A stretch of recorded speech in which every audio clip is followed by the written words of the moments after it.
واقعہ کربلا کی قسط نمبر 53 کل آپ تک پہنچی۔ آج قسط نمبر 54 کا آغاز کریں گے۔ اہل بیت کے تمام جوان حتیٰ کہ حضرت علی اکبر اور حضرت علی اصغر وہ بھی شہید ہو چکے ہیں۔ اب آگے چلتے ہیں، امام عالی مقام کی شہادت کا تذکرہ شروع ہو رہا ہے۔ سب سے پہلے جعفر جن کا مدد کے لیے آنا وہ تذکرہ کریں گے۔ امام عالی مقام علیہ السلام نے چاہا کہ حملہ کرے تو اچانک زبردست گرد و غبار چھا گیا اور ایک شخص دوسرے شخص کو نہیں دیکھ پاتا تھا۔ اسی اثناء میں ایک مہیب صورت اور عجیب شکل کا شخص عجیب و غریب سواری پر ظاہر ہوا۔ اس کا سر اور ہاتھ گھوڑے کے سر اور ہاتھوں کی طرح تھے اور پاؤں شیر سے مشابہ تھے۔ اس نے امام علی مقام علیہ السلام کی خدمت میں حاضر ہو کر عرض کی، امام حسین، السلام علیکہ وعلی جدک وعلی ابیک وعلی امیک۔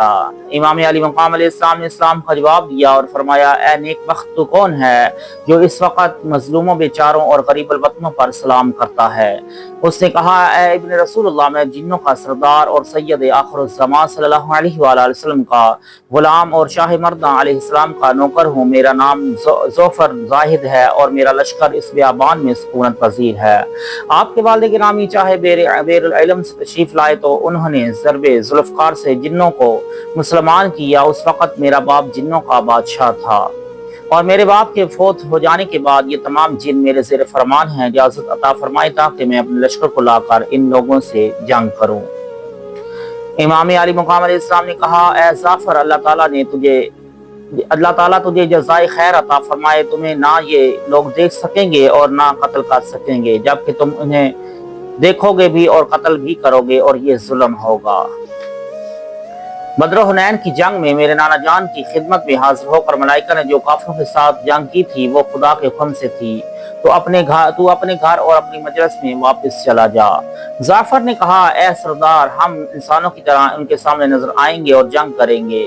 اگر ہماری تمام قوم بھی قتل ہو جائے گی تو آپ کی راہ میں شہید ہوگی۔ امام علی مقام علیہ السلام نے فرمایا، اے جعفر، جزاک اللہ خیرہ، میرا دل حیات دنیاوی سے بھر چکا ہے اور میں نے خوابوں کے علم میں دیکھا ہے کہ آج میں اپنے پروردگار سے ملاقات کروں گا، تو میرے لیے اس قوم سے تعارض نہ کر اور واپس چلا جا۔ جعفر واپس چلا گیا اور اسی وقت تمام گرد و غبار ختم ہو گیا۔ امام علی مقام علیہ السلام نے دیکھا کہ علی اناد و انکار جدال و قتال کر کے رہیں گے اور خصومت و عداوت سے باز نہیں آئیں گے، تو آپ نے دوسری مرتبہ میدان کا رخ کیا اور مقابلے کی دعوت دی۔ شام کے لشکر کا ایک سردار تمیم بن قحطیہ، جو کہ اپنی قوم میں بڑا بہادر اور شاہزور گنا جاتا تھا، امام علی مقام علیہ السلام کے سامنے آیا اور کہا، اے ابن ابو تراب، آپ کہاں تک جھگڑا کریں گے؟ آپ کے بیٹوں نے ہلاکت کا زہر پی لیا ہے، آپ کے اقربا اور غلاموں نے لباس سے فنا پہن لیا، اور اب بھی آپ جنگ کرنا چاہتے ہیں اور تنہا اکیلے 20,000 اشخاص سے تیغ زنی کریں گے؟ امام علی مقام علیہ السلام نے فرمایا، اے شامی، کیا میں تمہارے ساتھ جنگ کرنے کے لیے آیا ہوں یا تم میرے ساتھ جنگ کرنے کے لیے آئے ہو؟ میں نے برسر راہ تمہیں روکا ہے یا تم نے راہ چلتے مجھ پر گرفت کی ہے؟ تم نے میرے بھائیوں اور بیٹوں کو قتل کر دیا ہے اور اب میرے اور تمہارے درمیان سوائے تلوار کے اور کیا رہ گیا ہے؟ تو نے بہت باتیں کر لی ہیں، اب جو کچھ تیرے پاس ہے وہ لے آ۔ یہ فرمایا اور اس زور سے نعرہ لگایا کہ یزیدی فوج کا زہرہ ان کے چہروں پر پسینہ بن کر آ گیا۔ تمیم پر گھبراہٹ طاری ہو گئی اور اس کا ہاتھ ناکارہ ہو گیا۔ امام علی مقام علیہ السلام نے اس کی گردن پر تلوار ماری تو اس کا سر 50 قدم دور جا کر گرا۔ پھر آپ نے یزیدی فوج پر حملہ کر دیا۔ سپاہ دشمن آپ کی تلوار کی ضرب سے ہراساں ہو کر ایک دم بھاگ نکلی تو یزید ابطحی نے لشکر کو للکارتے ہوئے کہا، اے بے ہمتیوں، تم سب کے سب ایک شخص کمزور پڑ گئے ہو، دیکھو میں اس کا کس طرح کام تمام کرتا ہوں۔ بعد ازاں وہ مسلح ہو کر امام علی مقام علیہ السلام کے سامنے پہنچ گیا۔ اس کی جنگجوئی تمام عراق و شام میں مشہور اور جرأت و شجاعت ولایت مصر و روم میں معروف و مذکور تھی۔ ابن سعد کی فوج نے جب اسے امام علی مقام علیہ السلام کے مقابل دیکھا تو خوشی سے نعرہ بلند کر دیا، اور اہل بیت کے بچوں اور عورتوں کو جب اس حال کا علم ہوا تو وہ پریشان ہو گئے، مگر امام علی مقام علیہ السلام نے ابطحی کو للکارتے ہوئے کہا، کیا تو مجھے نہیں جانتا جو اس گستاخانہ انداز میں میرے سامنے آیا ہے؟ ابطحی نے जवाब देने की बजाय इमाम अली मकाम अलैहिस्सलाम पर तलवार का वार कर दिया। आपने उसके वार से पहले उसकी कमर पर तलवार चला दी और उसे कुकड़ी की तरह चीर कर दो हिस्सों में तकसीम कर दिया। इमाम अली मकाम अलैहिस्सलाम बहुत ज्यादा प्यासे थे, इसलिए आपने पानी की तरफ जाने का कसद किया। शिमर ने अपने लश्कर को आवाज दी कि हुसैन को पानी की तरफ हरगिज न जाने देना। अगर उसने पानी का एक प्याला पी लिया तो हम में से किसी एक को भी जिंदा नहीं छोड़ेगा। बस लश्कर यजीद ने गलबा किया और इमाम अली मुकाम और आब फुरात के दरमियान हाइल हो गए। इमाम अली मुकाम अलैहिस्सलाम ने तलवार खींचते हुए जुलजनाह को महमीज लगा दी। ए अजीज, इमाम अली मुकाम के घोड़े और तलवार का वस्फ बयान करते हुए कुछ शायर ने कुछ अल्फाज में अशआर भी पढ़े। इमाम अली मुकाम अलैहिस्सलाम ने इस तरह घोड़े को मुश्ताल किया और इस तरह वाक़ियों के सर पर तलवार चलाई जिस तरह खज़ां के पत्ते जमीन पर गिरते हैं, यहाँ तक कि आप लश्कर के 3 सफ़ों को चीरते हुए फुरात के किनारे पहुंच गए।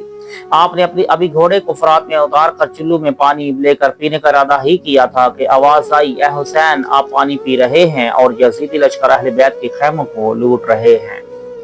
इमाम अली मुकाम अलैहिस्सलाम को गैरत आई और आप पानी फेंक कर हवा की तरह खैमे के दरवाजे तक पहुंच गए। वहां पर आपने किसी को न देखा तो जान लिया कि ये बात मक्कारी गद्दारी से कही गई थी, जबकि दोस्त का हुक्म भी यही था कि इमाम अली मुकाम अलैहिस्सलाम इस दिन का रोजा बहिश्त की शराब से खोलें। बहरहाल इमाम अली मुकाम अलैहिस्सलाम जब फुरात से खैमा तक आए तो 400 अफराद को मारा गिराया था। जब आप खैमा में तशरीफ ले आए तो सारा पर्दा में कदम मुबारक रखा। तमाम ख़वातीन अहले बैत आपकी खिदमत में हाजिर हो गई तो आपने फरमाया, ए पर्दादारों, चादरें सर पर कर लो और कमर बांध कर मेरी मुसीबत को बर्दाश्त करने के लिए तैयार हो जाओ, मगर कपड़े ना फाड़ना और ना घबराहट का इजहार करना।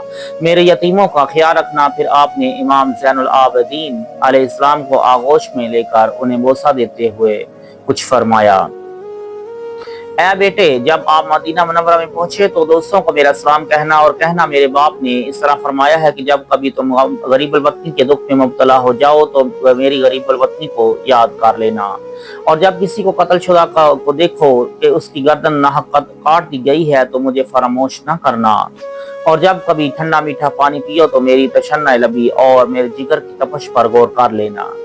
आपकी ज़ौजा मोहतरमा हज़रत शहरबानो मुसन्नफ अल्लामा काशफी ने जहाँ कहीं भी हरम इमाम अली मुकाम का तज़किरा किया है हज़रत शहरबानो के नाम से किया है। हालांकि हज़रत शहरबानो बहुत अरसा पहले रिहलत फरमा चुकी थी और ये एक तारीखी गलती है, और ये हज़रत जो मुतरजम हज़रत साइम चिश्ती रहमतुल्लाह ताला अलैह उनका हाशिया है, ने अर्ज की, ए मेरे सरवर व सरदार, मैं इस मुल्क में गरीब दियार हूँ और यहाँ पर मेरा कोई गमगुसार और गमख्वार नहीं।